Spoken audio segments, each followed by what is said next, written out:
Vous avez eu quoi d'autre? Cristiano Ronaldo. Ok. Le père. Et la mère. Jésus. On a eu un Jésus. Pas mal. Des frères et sœurs de l'église, oui.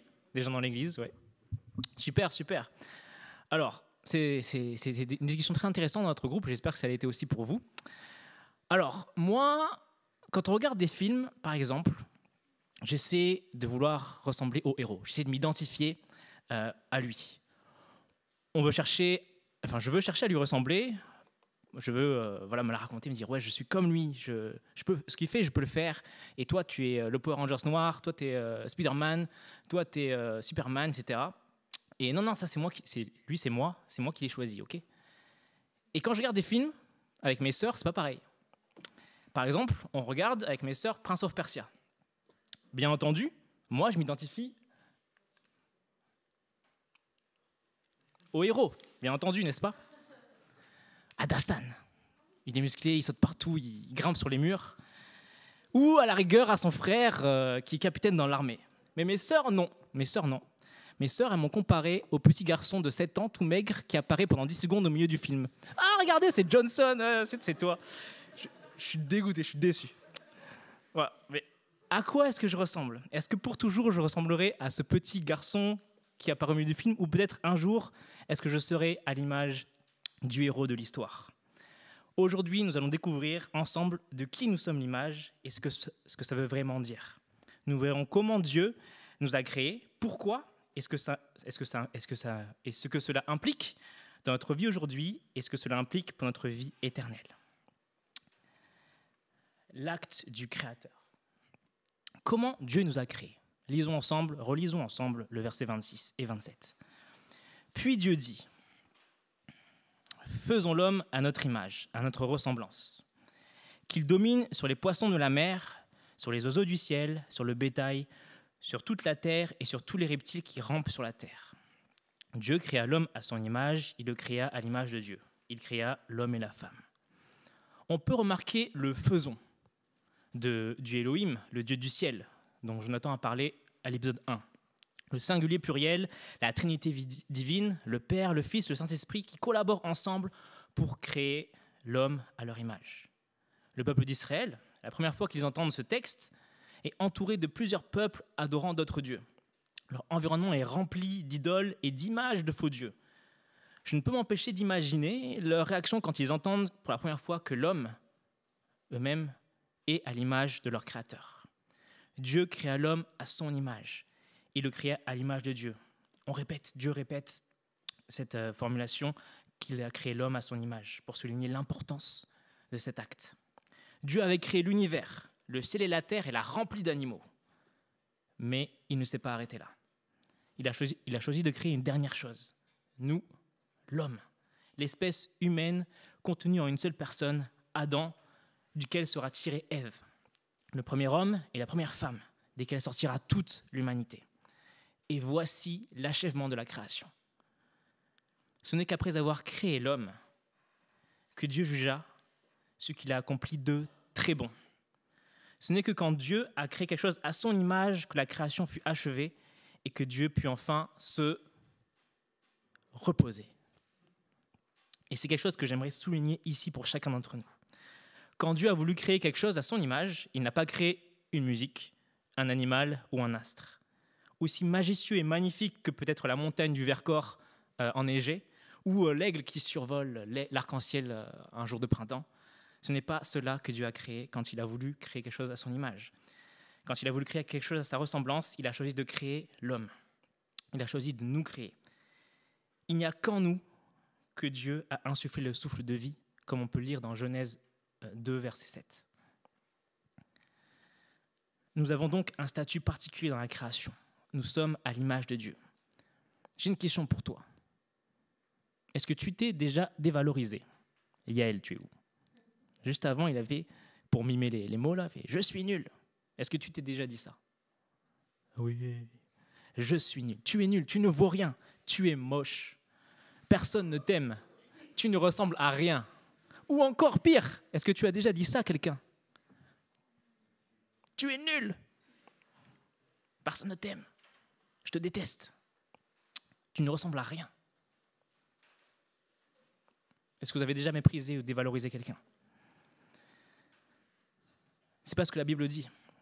La Bible dit que chacun a de la valeur aux yeux de Dieu, car nous sommes à l'image de Dieu. Premier point à retenir.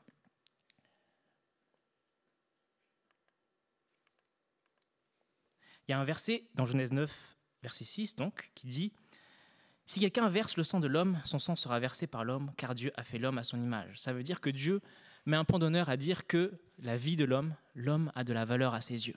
On ne peut pas, comme ça, tuer quelqu'un sans répercussion. Dieu met de la valeur à notre vie. Nous avons de la valeur aux yeux de Dieu, du plus petit bébé au plus vieux de la maison de retraite, du cancre de la classe au premier de la classe du lycée Champollion. Nous avons tous de la valeur.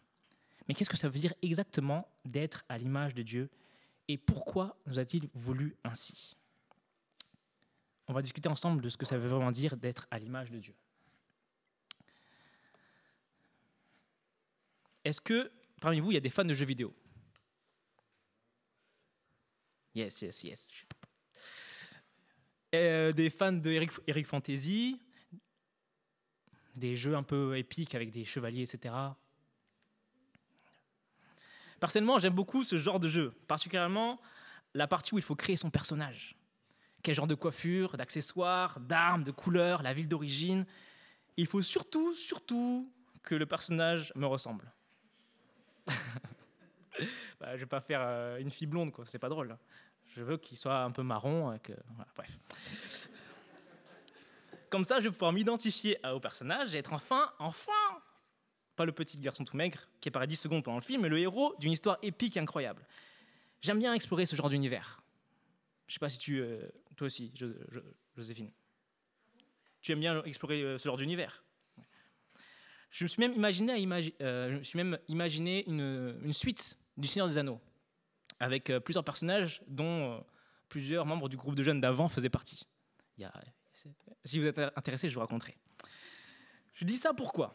Je dis ça parce que je veux souligner que souvent, nous prenons le temps et nous donnons de l'attention du cœur quand on veut créer quelque chose à notre ressemblance. Et je crois que Dieu a pris son temps lors de notre création. Il a terminé la création en gardant le meilleur pour la fin. Il a mis 6 jours pour achever la création, et ce qu'il a créé en dernier, c'est l'homme, c'est l'espèce humaine. Tout le monde me suit, ça va? On a de la valeur aux yeux de Dieu, vous êtes contents? C'est bien. Alors pour ceux qui prennent des notes, notez ceci. Être à l'image de Dieu, ça veut dire que l'homme est semblable à Dieu et représente Dieu. Il est semblable, mais pas identique, et nous représentons Dieu. On peut encore mieux saisir ce que cela signifie quand nous lisons Genèse 5, verset 3. À l'âge de 130 ans, Adam eut un fils à sa ressemblance, à son image, et il l'appela Seth. C'est le même terme qui est employé ici pour désigner le 3e fils d'Adam. Instant culture, le 3e fils d'Adam, c'est Seth. Un fils qui ressemble à son père, semblable sous plusieurs aspects, mais pas identique, mais quand même à son image. Autre exemple, pour mieux appréhender ce que ça signifie, voici un dessin, un beau dessin, je crois, que ma sœur a fait quand je lui ai demandé de me dessiner pour mes histoires avec Sangoku et les Super Saiyans. Je le mets là pour l'instant. C'est l'image de moi. C'est semblable à moi, mais ce n'est pas moi. Tout le monde me suit, ça va? Ce n'est pas exactement moi. Ça me ressemble, mais ce n'est pas moi. Tout ça pour dire, finalement, que même si nous sommes comme Dieu, nous ne sommes pas lui. Tout comme la bougie et le soleil produisent de la lumière, leur éclat n'est pas du tout le même. De la même façon qu'un pistolet à eau et les chutes du Niagara, ça mouille, on peut dire que c'est différent.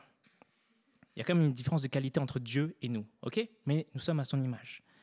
Pour résumer, nous avons de la valeur car nous sommes l'image de Dieu, mais nous ne sommes pas Dieu. Nous lui sommes semblables comme un enfant est semblable à son père et sa mère, et nous le représentons. Mais pourquoi Dieu nous a fait ainsi?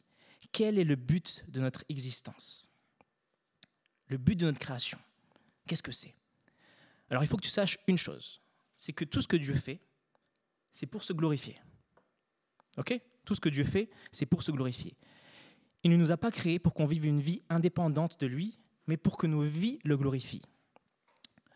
Quand Dieu dit, et nous pouvons lire dans Genèse, dans notre texte, Dieu les bénit et leur dit « Reproduisez-vous, devenez nombreux, remplissez la terre et soumettez-la, dominez sur les poissons de la mer, sur les oiseaux du ciel et sur tout animal qui se déplace sur la terre.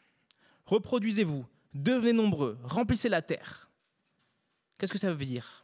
Nous comprenons que Dieu veut remplir la terre de quoi? De son image, de nous, d'êtres humains, pour que sa gloire puisse se refléter aux quatre coins de la planète. Mais peut-être que tu vas me dire, en fait, Dieu il a besoin de nous pour se glorifier, en fait. Sans nous, il ne peut rien faire. C'est une très bonne question. Mais Dieu, contrairement à nous, il est pleinement indépendant. Avant la création de l'homme, il y avait déjà toute la création, l'univers, les astres, les animaux pour le glorifier. Et même avant ça, au commencement, le Dieu trinitaire vivait déjà un bonheur et une gloire parfaite. Dieu ne se sentait pas seul. On peut lire dans Jean 17, verset 5, et ce n'est pas noté là, mais on peut lire « Maintenant, c'est Jésus qui parle, maintenant Père, révèle toi-même ma gloire auprès de toi, en me donnant la gloire que j'avais auprès de toi avant que le monde existe. » Donc le Fils se glorifiait déjà auprès du Père avant la création. Donc en fait, Dieu n'a pas besoin de nous pour se glorifier, mais il a quand même choisi de le faire. Il nous a créés parce que c'est ce qu'il est, un Dieu créateur. Il exprime juste sa créativité en façonnant l'univers tout en se glorifiant. Par exemple,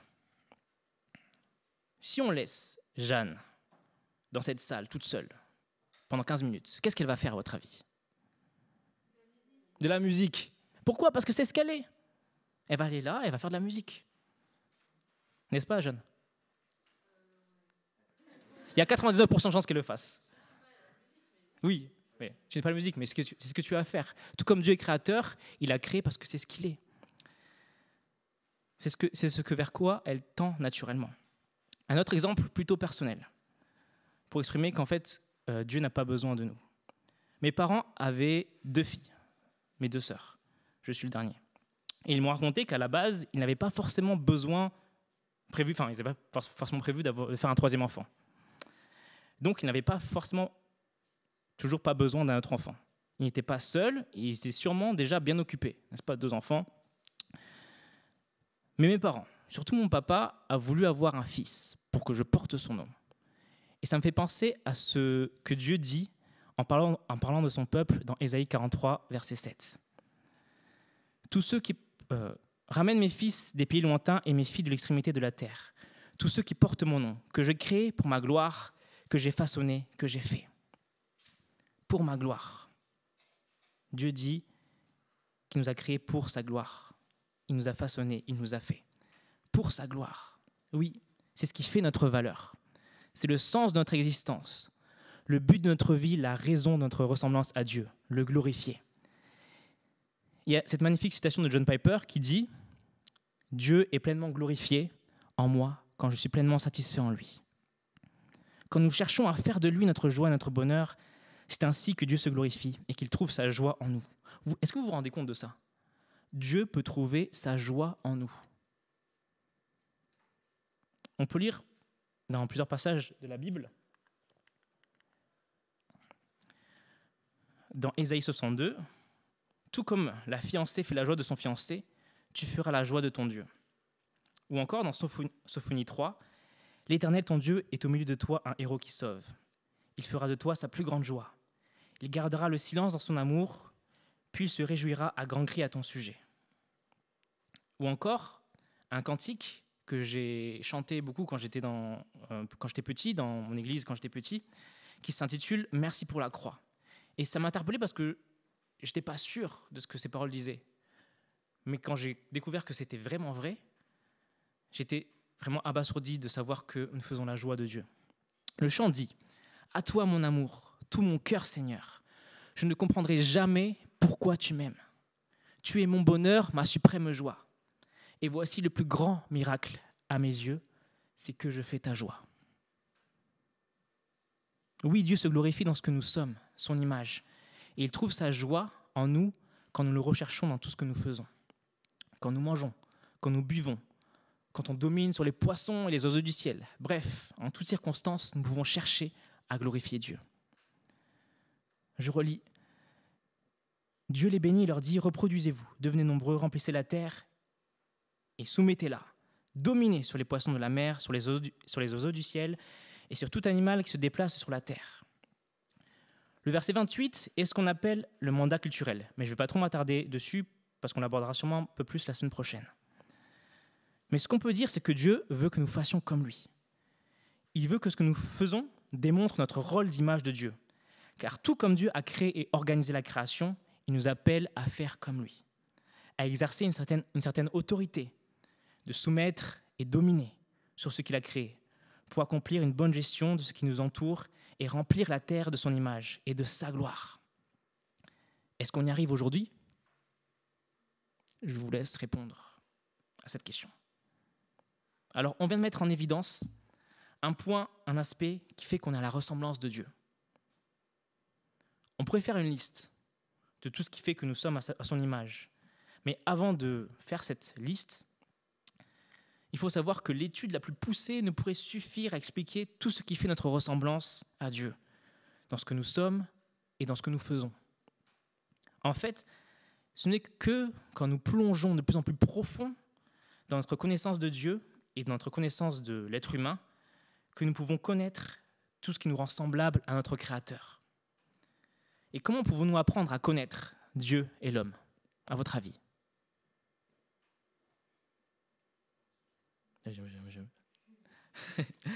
En nous plongeant dans les Écritures, éclairées par le Saint-Esprit. Vous comprenez que cette recherche est infinie vu que Dieu est infini. Et nous sommes aussi très complexes. C'est très difficile de se connaître parfaitement. Demandez à des couples qui sont mariés depuis très longtemps, ils n'ont toujours pas fini d'apprendre à se connaître. Donc voilà, c'est juste pour dire que nous sommes semblables à Dieu, nous sommes à son image, et une liste, ce ne sera pas exhaustif. Mais c'est intéressant quand même de lister un peu les aspects qui font qu'on est à la ressemblance de Dieu. Alors, nous ressemblons à Dieu. On a parlé tout à l'heure de l'aspect fonctionnel, du rôle qu'on a de soumettre et dominer sur la création, un aspect un peu fonctionnel. Nous sommes comme Dieu, parce que Dieu, lui aussi, ordonne sa création. Il y a l'aspect relationnel. Tout comme Dieu est un Dieu de relation entre les trois personnes de la Trinité, mais aussi avec sa création et ses créatures, nous le ressemblons dans notre relation avec les autres. Les mariages sont à l'image de la relation de Dieu et de son peuple. Il y a d'autres aspects, comme l'aspect moral. Comme Dieu, nous avons un sens moral et un sens des responsabilités du bien et du mal. Nous avons une vie spirituelle, comme Dieu, et du coup, par cette vie spirituelle, nous pouvons communier avec lui. Immortel. Alors, il faut comprendre, si je parle de l'immortalité de l'âme. Notre âme est immortelle. Et donc, du coup, nous devons réfléchir à comment nous passerons l'éternité. Avec Dieu ou sans Dieu. Comme Dieu aussi, nous possédons une intelligence et une capacité de réflexion. Comme Dieu, nous sommes capables de communiquer par la parole et de se faire comprendre. Comme Dieu, nous sommes conscients du futur, car Dieu a implanté dans notre cœur le sens de l'éternité. Ah, on ne voit plus rien, mais écoutez. Comme Dieu, nous sommes capables de créativité. Même si on crée à partir de quelque chose et pas de rien, nous montrons quand même notre inventivité dans les domaines comme la musique, le dessin, mais aussi dans notre habillement, dans la photographie, dans notre déco de notre appart, ou bien notre façon de cuisiner. Pour ceux qui veulent découvrir de bonnes recettes, allez sur kissoulou.com. Cette vidéo YouTube est sponsorisée. Voilà, nous faisons preuve de créativité, comme Dieu. Pour ceux qui ne savent pas, Kissoulou, c'est le site de cuisine de Rolly Ngola. Allez-y. Nous sommes aussi capables d'émotions, comme Dieu. De colère, d'amour, de tristesse. Et comme Dieu, même s'il est esprit, à travers notre corps, nous pouvons voir, toucher, sentir, goûter et entendre comme lui. Nous pouvons aussi avoir et élever des enfants d'une manière beaucoup plus particulière que le reste de la création. Et ce qui est intéressant, c'est que dans chacune de ces ressemblances avec Dieu, nous avons la capacité de progresser. et de grandir pour être de plus en plus à l'image de Dieu. Et la liste n'est pas finie, il y a d'autres choses à découvrir. Chacun de nous doit découvrir le reste, en continuant d'apprendre à connaître Dieu et à connaître l'homme qu'il a créé à son image. Ou pas. L'homme a le choix aussi de ne pas vouloir ressembler à Dieu. C'est ce que la Bible appelle péché.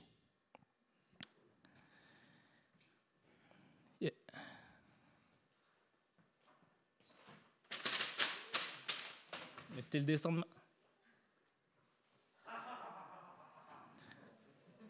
Bon, personne n'a réagi, personne n'a défendu mon image. Hein. Est-ce que vous êtes choqués? Un peu, hein ça. C'est ce que le péché fait à l'image de Dieu que nous sommes. Le péché abîme et détruit ce qui était supposé représenter, pas moi, mais un Dieu merveilleux. Le péché abîme notre cœur, nous-mêmes. L'origine du mot péché signifie rater le but, manquer la cible. Certains ne sont pas d'accord d'utiliser cette définition, pas moi. Parce que quand on considère quel est notre but, qui est de ressembler à Dieu, dans tout ce qu'il est, dans sa sainteté et sa gloire, et que nous choisissons délibérément de faire tout le contraire, comprenons à quel point notre péché insulte et offense gravement Dieu. Qui a déchiré l'image? C'est moi. Qui pêche? C'est moi. Notre péché insulte et offense gravement Dieu car nous sommes son image. Imaginez un enfant qui regarde son père et lui dit « Je ne veux pas te ressembler. Je ne t'aime pas. Je déteste tout ce qui vient de toi. Je préfère être un enfant rebelle à tes règles plutôt qu'un enfant qui reflète ta gloire. » Ça, c'est l'attitude d'un cœur pécheur. Imaginez cet enfant qui, dans le supermarché, crie et pleure et qui casse toutes les étagères. On a tous vu des vidéos de ça. On a tous honte.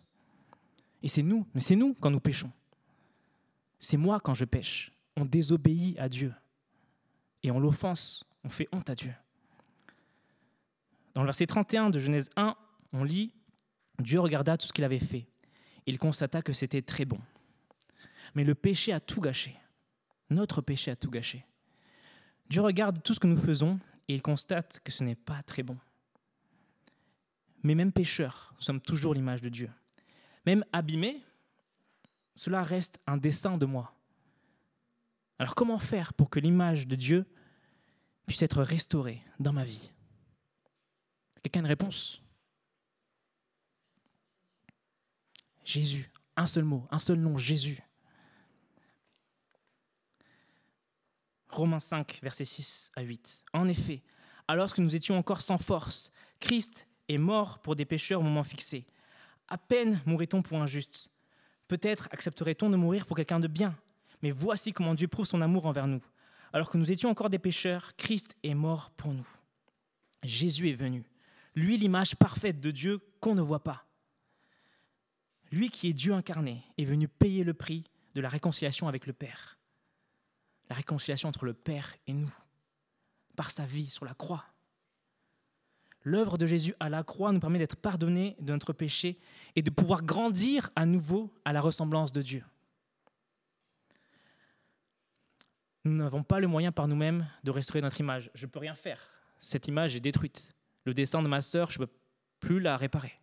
Mais à Dieu, tout est possible. Par l'Esprit qu'il a mis en nous, quand nous croyons en lui, il nous sanctifie. Il enlève de nos vies tout ce qui ne doit pas y être. Et nous devons travailler avec le Saint-Esprit pour que cette transformation se fasse tous les jours. Pour que notre péché diminue, que nous rapetissions et que Christ en nous grandisse. Jusqu'au jour où nous serons parfaitement semblables à Jésus. Ce travail, il se fait ici au groupe de jeunes, dans vos relations au sein de l'Église, dans vos différents groupes de croissance, mais aussi dans votre temps seul à seul avec le Seigneur. Ne vous mentez pas les uns aux autres, car vous vous êtes dépouillés du vieil homme et de ses manières d'agir. Vous avez revêtu l'homme nouveau qui se renouvelle pour parvenir à la vraie connaissance, conformément à l'image de celui qui l'a créé. En effet, ceux qu'il a connus d'avance, il les a aussi prédestinés à devenir conformes à l'image de son Fils, afin que celui-ci soit le premier-né d'un grand nombre de frères. Et un jour, nous serons incapables de pécher. L'image de Dieu que nous sommes ne sera plus abîmée, plus jamais. Et nous serons enfin semblables au héros de l'histoire, Jésus. Yes! Enfin, c'est comme le véritable héros, Jésus. Alors où est-ce que tu en es aujourd'hui? Pour un petit résumé de l'histoire de l'homme avec Dieu, au jour de la création, Adam et Ève étaient capables de pécher. Sans Christ, deuxième étape, nous ne pouvons que pécher. En Christ, troisième étape, nous avons la capacité de ne plus pécher en suivant son modèle, en cherchant à vivre comme lui, en cherchant à apprendre à connaître comment il a vécu. Et quatrième étape, dans l'éternité, nous ne serons plus capables de pécher. C'est une citation de Tony Rank. Il y a cette progression entre notre histoire avec Dieu et le péché. Est-ce que vous avez hâte de ce jour où vous serez vous aussi l'image parfaite de Dieu comme Jésus? Et j'aimerais qu'on s'attarde pour conclure sur cette pensée de l'éternité qui doit nous encourager à nous dire que nos souffrances du moment ne sont rien comparées à ce qui nous attend. Quand on considère nos maladies, nos handicaps, nos peurs, notre anxiété, nos imperfections, notre cœur encore pécheur, sachez qu'un jour, tout cela finira. Un jour, nous verrons Jésus face à face et je serai enfin semblable à lui. Tu seras enfin semblable à lui, à l'image de ton Créateur, comme il avait voulu. C'est pourquoi je t'invite à persévérer dans ta marche avec Jésus. Que tu sois croyant ou pas, ça ne change pas que tu as été conçu à l'image de Dieu. Tu as de la valeur à ses yeux et ton but dans la vie est de refléter sa gloire. Le péché a peut-être tout gâché, mais n'oublie pas qu'il t'a donné le moyen gratuit d'être pardonné, sauvé de ton péché et transformé à son image. Et un jour, comme on a pu le voir dans le premier chapitre, il y avait un soir, un matin. Mais un jour, il y aura un dernier soir et un dernier matin. Et nous serons pour l'éternité aux côtés de notre Créateur. On lit dans la Genèse, mais j'aimerais que vous puissiez voir ce qui attend à la fin, dans l'Apocalypse, chapitre 21, verset 23. La ville dans laquelle nous habiterons n'aura besoin ni du soleil, ni de la lune pour l'éclairer, car la gloire de Dieu l'éclaire et l'agneau, Jésus, est son flambeau. Les nations marcheront à sa lumière et les rois de la terre y apporteront leur gloire. Ses portes ne seront pas fermées de toute la journée, car il n'y aura plus de nuit.